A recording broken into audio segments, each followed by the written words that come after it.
Good morning friends. તો આપણે ગયા લેક્ચરની અંદર બીજું ચેપ્ટર સપુષ્પી વનસ્પતિમાં પ્રજનન એની શરૂઆત કરી હતી અને એમાં આપણે બસ એકદમ બહુ કોમન માહિતીની વાત કરી હતી કે સપુષ્પી વનસ્પતિમાં લિંગી પ્રજનન અંગ કયું છે, એના પછી એનું માનવ સાથેનો સંબંધ કયા અર્થમાં છે, જુદી જુદી રીતે, જે વિજ્ઞાનની રીતે બહુ અગત્યનો નહોતો. ને એના પછી આપણે બહુ જે અગત્યની ગઈકાલે વાત કરી હતી એક લાક્ષણિક પુષ્પની રચના. તો એની અંદર આપણે પુષ્પની રચનાની અંદર જે 4 ચક્રો છે, વજ્રચક્ર, દલચક્ર, પુંકેસર ચક્ર અને સ્ત્રીકેસર ચક્ર, આ ચારેય ચક્રોને આપણે ટોટલ 2 વિભાગમાં વર્ગીકૃત કર્યા હતા: સહાયક પુષ્પચક્રો અને આવશ્યક પુષ્પચક્રો. તો એમાં વજ્રચક્ર અને દલચક્ર જે સામાન્ય રીતે રક્ષણ અને પરાગનયન માટે આકર્ષણ જેવા કામ કરે એને આપણે સહાયક પુષ્પચક્ર કહીએ છીએ, અને બાકીના 2 જે છે પુંકેસર અને સ્ત્રીકેસર જે પ્રજનનમાં સીધા ભાગ લે છે એને આપણે આવશ્યક પુષ્પચક્ર કહીએ છીએ. તો આ ચેપ્ટરમાં આગળ આપણે આવશ્યક પુષ્પચક્રની વાત કરીશું અને આવશ્યક પુષ્પચક્રમાં સૌથી પહેલું આવે પુંકેસર. તો મૂળભૂત રીતે આપણે અત્યારે લિંગી પ્રજનનના તબક્કાના સંદર્ભમાં જોઈએ તો આપણે વાત કરી રહ્યા છીએ પૂર્વફલન રચનાઓ અને પૂર્વફલન ઘટનાઓની. તો પહેલાં પૂર્વફલન રચનાઓ એટલે ફલન થાય એની પહેલાં રચનાઓ કઈ બને, તો પુંકેસર અને સ્ત્રીકેસર એ બંને પૂર્વફલન છે. તો પુંકેસરમાંની રચના કેવી છે, એમાં શું ઉત્પન્ન થાય, એ આખું બધું પતશે પછી સ્ત્રીકેસરની રચના કેવી છે, એમાં શું ઉત્પન્ન થાય, આ બધું પૂર્વફલન રચનાઓમાં આવશે. તો શરૂઆત આપણે પુંકેસરથી કરીએ. આપણી પાસે કન્ટેન્ટ તો બોર્ડ નાનું છે એટલે ઓછું લખી શકાય, પણ અમુક આકૃતિ દોરવા માટે હું તમને જે સમજાયેલી વસ્તુ છે એને ભૂસીને પછી આકૃતિ દોરીને સમજાવવાનો પ્રયત્ન કરીશ. તો કોઈ પણ એક લાક્ષણિક પુંકેસર હોય, કોઈ પણ વનસ્પતિમાં જે લાક્ષણિક પુંકેસર છે એ મુખ્યત્વે 2 ભાગ દર્શાવે છે. કોઈ પણ એક લાક્ષણિક પુંકેસર છે તો કોઈ પણ પુંકેસરની અંદર તમને 2 ભાગ જોવા મળશે. એક લાંબો પાતળો દંડ જેવો વિસ્તાર હોય, એક લાંબો પાતળો દંડ જેવો વિસ્તાર હોય જેને તંતુ તરીકે ઓળખવામાં આવે. લાંબો પાતળો દંડ જેવો વિસ્તાર હોય જેને તંતુ તરીકે ઓળખવામાં આવે, અને એ તંતુની ટોચ ઉપર એક અગ્રીય ભાગ હોય, દ્વિખંડીય સામાન્ય રીતે, જેને પરાગાશય કહેવામાં આવે. હવે જો એને આકૃતિના સંદર્ભમાં આવી રીતે જોવામાં આવે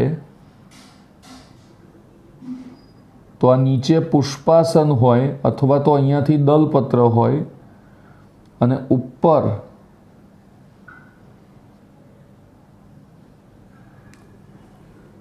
તો આ જે લાંબો પાતળો દંડ જેવો ભાગ છે એને કહેવાય તંતુ, અને ઉપર જે દ્વિખંડીય વચ્ચે ખાંચ જેવું બતાવ્યું એટલે ખબર પડે કે દ્વિખંડીય છે, તો આને કહેવામાં આવે છે પરાગાશય. તો કોઈ પણ લાક્ષણિક પુંકેસર એ આવું હોય, લાંબો પાતળો દંડ જેવો ભાગ અને દ્વિખંડીય પરાગાશય. આ જે તંતુ છે, હવે એના 2 છેડામાં જે નીચેનો છેડો એ નિકટવર્તી છેડો કહેવાય અને આ દૂરસ્થ છેડો કહેવાય. તો જે નિકટવર્તી છેડો છે એ પરાગાસન અથવા તો નીચે દલપત્ર સાથે કનેક્ટેડ હોય અને તંતુના દૂરસ્થ છેડા ઉપર પરાગાશય હોય. હવે જુદી જુદી વનસ્પતિમાં આ તંતુની લંબાઈ જુદી હોય, એના આધારે પુંકેસરની લંબાઈ પણ જુદી હોય. તો તમે જો તમારી આસપાસથી જુદા પ્રકારની 10 વનસ્પતિ લેશો ને દરેકના પુંકેસરને કાઢીને એક સ્લાઇડ ઉપર મૂકો તો તમને ખબર પડે કે દરેક વનસ્પતિના પુંકેસરની લંબાઈમાં વૈવિધ્યતા છે. બીજું સંખ્યામાં વૈવિધ્યતા હોય. કદી બધી વનસ્પતિમાં એક જ પુંકેસર છે એવું નથી. તો સંખ્યા પણ દરેક વનસ્પતિના પુષ્પમાં અલગ હોય અને એની લંબાઈ જે છે, તંતુની લંબાઈને આધારે પુંકેસરની લંબાઈમાં પણ વૈવિધ્યતા જોવા મળે. હવે આ જે પરાગાશય છે, જે એક ખાંચમાં તમને બે ખંડ એટલે કે દ્વિખંડીય દેખાય છે, દ્વિખંડીય. પણ જો એને આડછેદ લઈ અને ઉપરથી આપણે જોઈએ તો ખબર પડે કે દરેક ખંડ જે છે એની અંદર પાછા બે કોટર છે. એટલે મૂળ બે ખંડ પણ દરેકમાં બે કોટર, એટલે ટોટલ થઈ ગયા ચતુકોટરીય. તો પરાગાશય જે છે એ આપણે આડછેદની અંદર ટોપ વ્યૂથી જોઈએ એટલે બિલકુલ ખબર પડશે કે એ દ્વિખંડીય છે, એટલે બે ખંડમાં વહેંચાયેલું. પણ દરેક ખંડને ધ્યાનથી જોઈએ તો દરેક ખંડમાં પાછા બે કોટર છે, એટલે દ્વિકોટરીય. હવે આખી એટલે પરાગાશય આમ આખું આમ લાંબી કોથળી જેવું હોય તો એની લંબાઈ અનુસાર આવી રીતે આયામ ધરી હોય અને એ ખાંચથી બંને ખંડ છૂટા પડે. એટલે અત્યારે તમે જેમ આમ જોઈ શકો છો તો આખી લંબાઈને અનુસાર ખાંચ હોય.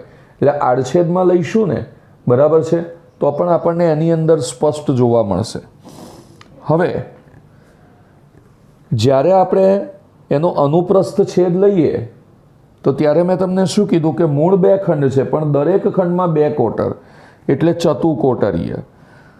તો અનુપ્રસ્થ છેદની અંદર દ્વિખંડીય રચના જે હું કહું છું એ સ્પષ્ટ જોઈ શકાશે.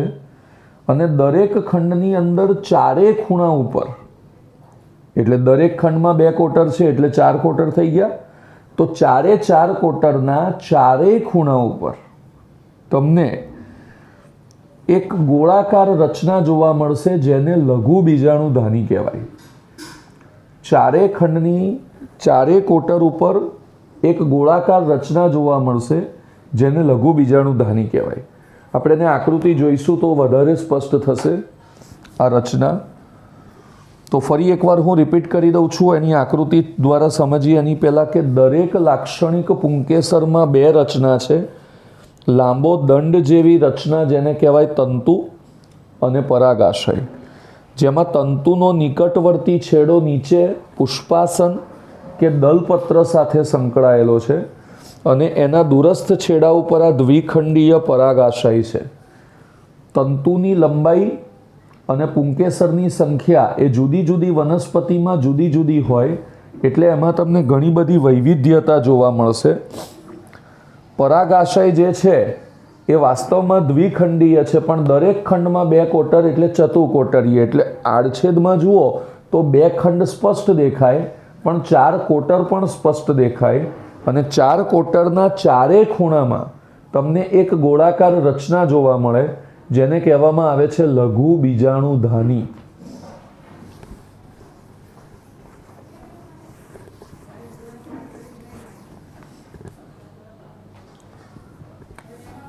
તો હવે આમ આપણે જ્યારે સ્ટ્રક્ચર બનાવીએ છીએ ને આ વચ્ચેનો ભાગ છે એ એની આયામ ખાંચ છે. એટલે જો તમે એક સ્ટ્રક્ચર જુઓ થોડું બહારથી,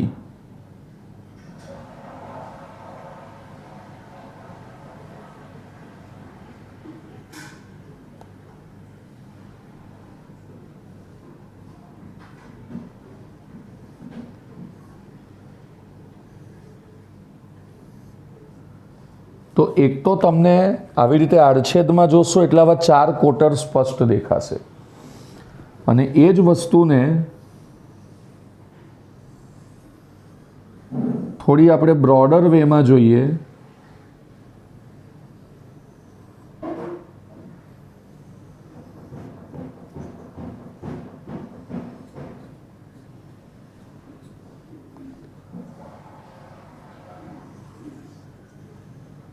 તો આવી રીતે.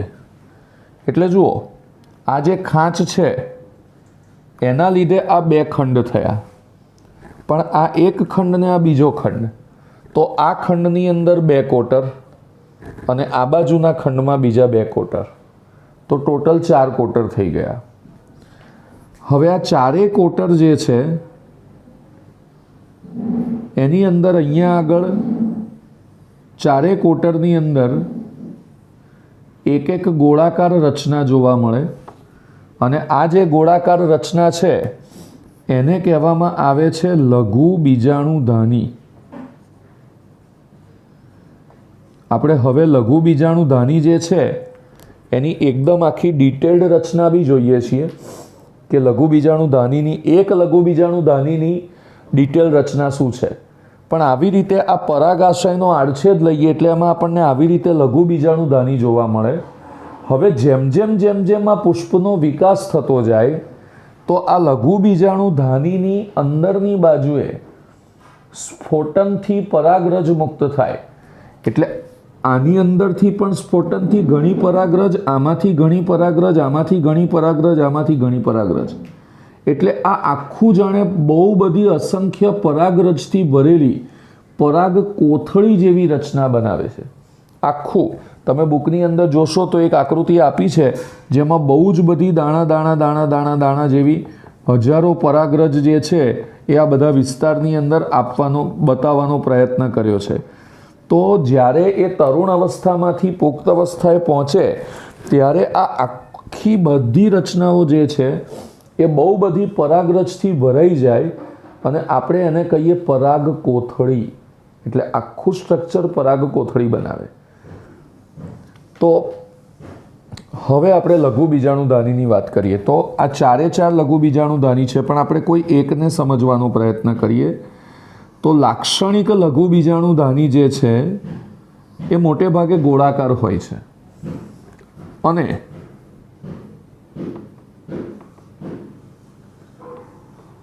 એ ગોળાકાર લઘુ બીજાણુધાની જે છે એ ચાર દિવાલીય સ્તરોથી, ચાર જુદા જુદા પ્રકારના દિવાલીય સ્તરોથી આવૃત હોય.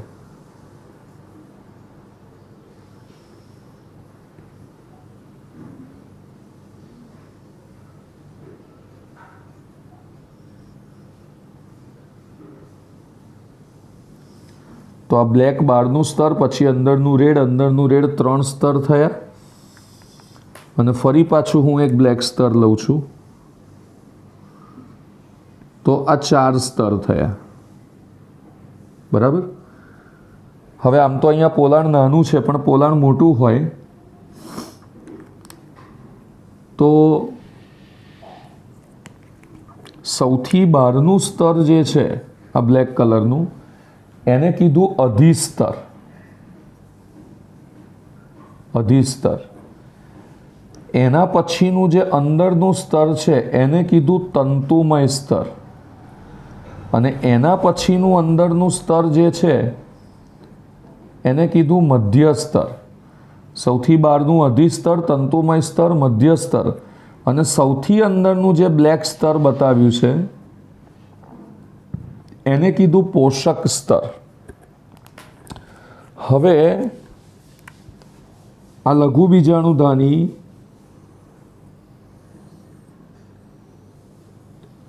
રફ આકૃતિ એક બીજી બનાવીને સમજવાનો પ્રયત્ન કરીએ. આ એના 4 સ્તર માની લો કે થઈ ગયા. આ 4 સ્તર પછી વચ્ચે જે ખાલી જગ્યા વધી અથવા તો એક સ્પેસ જેવું છે તો એની અંદર બહુ બધા કોષોનો એક સમૂહ આવેલો છે. એક જ જેવા બહુ બધા કોષોનો સમૂહ આવેલો છે. આ જે બહુ બધા કોષોનો સમૂહ છે એને કહેવામાં આવે છે બીજાણુજનક પેશી. આ જે બહુ બધા કોષોનો જે સમૂહ છે એને કહેવામાં આવે છે બીજાણુજનક પેશી.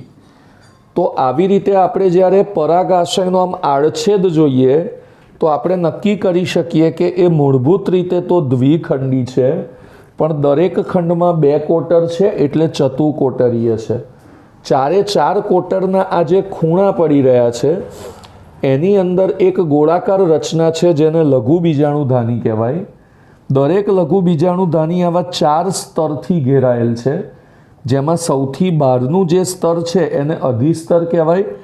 એની અંદરનું તંતુમય સ્તર, એની અંદરનું મધ્ય સ્તર અને એની અંદરનું પોષક સ્તર. આ સ્તરોની કાર્ય પદ્ધતિ જોઈ લઈએ તો આ જે બહારના 3 સ્તર છે અધિસ્તર, તંતુમય સ્તર અને મધ્ય સ્તર. આ ત્રણેય સ્તર બેઝિકલી સ્ફોટન અને રક્ષણનું કામ કરે. બેઝિકલી આ બહારના જે 3 સ્તર છે એ રક્ષણાત્મક કામ કરે અને જોડે જોડે પરાગરજનું સ્ફોટન કરવાનું કામ કરે. પણ સૌથી અંદરનું જે પોષક સ્તર છે એ વિકસતી પરાગરજને પોષણ આપવાનું કામ કરે. કારણ કે પરાગરજનું ડેવલપમેન્ટ અહીંયાથી છે. આ વચ્ચેની જગ્યામાં આ જે કોષોનો સમૂહ જેને બીજાણુજનક પેશી કહેવાય, આમાંથી પરાગરજનું ડેવલપમેન્ટ થવાનું છે. એટલે આ કોષોને પોષણ આપવાનું કામ જે છે, વિકસતી પરાગરજને પોષણ આપવાનું કામ પોષક સ્તરનું છે. અને એટલા માટે અંદરના પોષક સ્તર જે છે એની ખાસિયત છે કે આ પોષક સ્તરના જે કોષો છે એ બહુ જ ઘટ્ટ કોષરસ ધરાવે છે અને બહુ કોષ કેન્દ્રી હોય છે. એટલે એક જ કોષની અંદર કોષરસ પણ બહુ ઘટ્ટ હોય અને કોષ કેન્દ્ર પણ એકથી વધારે હોય, એટલે બહુ કોષ કેન્દ્રી હોય. લઘુ બીજાણુધાનીના વચ્ચેના અવકાશમાં આ જે કોષોનો સમૂહ આવેલો છે એ કોષોના સમૂહને શું કહેવામાં આવે છે? બીજાણુજનક પેશી. આ જે કોષોનો સમૂહ છે એને કહેવામાં આવે છે બીજાણુજનક પેશી. હવે આ બીજાણુજનક પેશી જે છે એના કોષોમાંથી પરાગરજ કેવી રીતે બને એને જોઈએ તો એ આપણા ટોપિકની એ પ્રક્રિયા. આ બીજાણુજનક પેશી આના જ કોષોમાંથી પરાગરજ બનશે. તો આના જ કોષોમાંથી પરાગરજ બને તો આના કોષમાંથી પરાગરજને બીજો શબ્દ આપ્યો લઘુ બીજાણુ. તો પરાગરજમાંથી આ બીજાણુજનક પેશીના કોષોમાંથી પરાગરજ કે લઘુ બીજાણુ બનવાની પ્રક્રિયા જેને નામ આપ્યું લઘુ બીજાણુજનન. તો આપણે લઘુ બીજાણુજનન વિશે વાત કરીએ.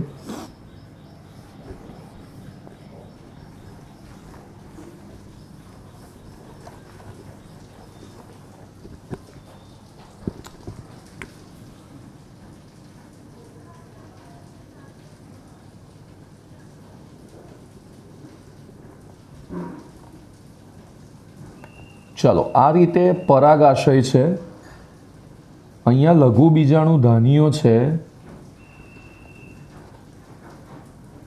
આ દરેક લઘુ બીજાણુધાની જે છે એની આજુબાજુ 4 પોષક સ્તર છે. રાઈટ? આ દરેક લઘુ બીજાણુધાની જે છે એની આજુબાજુ આ એક પોષક સ્તર, માની લો કે બીજું પોષક સ્તર, ત્રીજું પોષક સ્તર, ચોથું પોષક સ્તર, અને અહીંયા વચ્ચે જે કોષોનો સમૂહ ભેગો થયો એને આપણે કીધું લઘુ બીજાણુધાની. હવે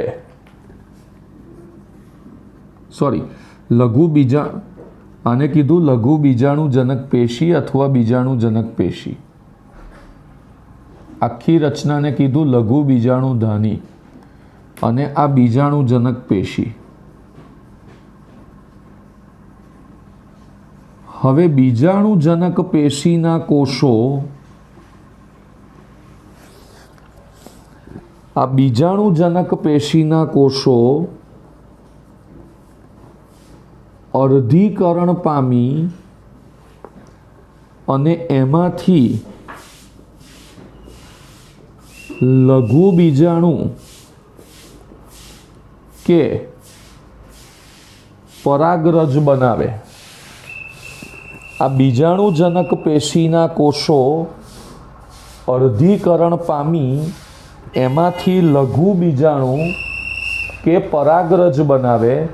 આ લઘુ બીજાણુ કે પરાગરજ બનાવવાની જે પ્રક્રિયા, આ જે આખી પ્રક્રિયા થઈ કે બીજાણુજનક પેશીમાંથી લઘુ બીજાણુ બને, એ પ્રક્રિયાને નામ આપ્યું લઘુ બીજાણુજનન. લઘુ બીજાણુજનન. હવે આ કેવી રીતે થાય?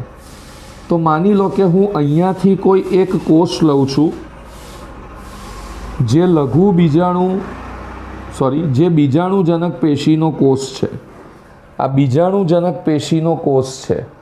હવે આનું અર્ધીકરણ થાય એટલે માની લો કે આ તો બીજાણુજનક પેશી, એટલે હજી સુધી આ દૈહિક ભાગ છે એટલે આ 2n હશે.